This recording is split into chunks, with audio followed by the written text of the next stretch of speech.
பக்தியோட எந்த பக்தியோட பொருள நீங்க கொண்டு எந்த பொருள செஞ்சாலும் பண்ணாலும் அவரு ஏத்துப்பாரு. ஆமா. நீங்க இது என்னோட தனிப்பட்ட அனுபவம் ஒண்ணு சொல்றேன் பாருங்க.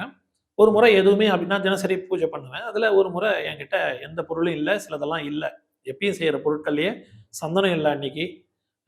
விபூதியும் இல்ல. எனக்கு ரொம்ப வருத்தமா போச்சு. பன்னீர் வாங்கிட்டு வரவும் மறந்துட்டேன். எனக்கு ரொம்ப வருத்தமா போச்சு. நான் வந்து ஒரு ஆ தீர்த்தம் மட்டும் தான் இருந்தது. சுத்தமான தண்ணீர்.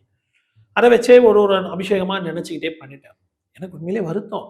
அன்னைக்கு. என்னடா பண்ண முடியலையே! சரி படுத்துட்டேன். அடுத்த நாள் காலையில வீட்டுக்குள்ள போகும்போது பன்னீர் வாசனை வந்தது. அடுத்து அந்த வழிபடு அறை என்னோட பூஜை ரூம்ல நான் போம்போது பன்னீர் வாசனை வருது. பன்னீரே இல்லையே! நீங்க எங்கேயோ ஒரு இடத்துல சிந்தி இருக்கலாம், சிதறி இருக்கலாம். பன்னீரே இல்லாதபோது எப்படி பன்னீர் வாசனை வரும்? கடைசியா பண்ணா பன்னீர் வாசனை வருது. அதனால உங்களோட பக்தி மட்டும் தான் சுவாமி பார்க்குறாரு. இப்ப இங்க எத ஏத்துக்கிட்டாருன்னு தானே அர்த்தமாவுது. கண்டிப்பா. இத்துப்போன நான் செய்றது எல்லாமே ஏத்துக்கிறாருன்னா, சத்தியமாக பொறந்தவங்கள, உண்மையா அவர நம்புறவங்கலாம் அவர நெனச்சு செய்யும் பொழுது, அவரு எப்படி ஏத்துப்பாரு?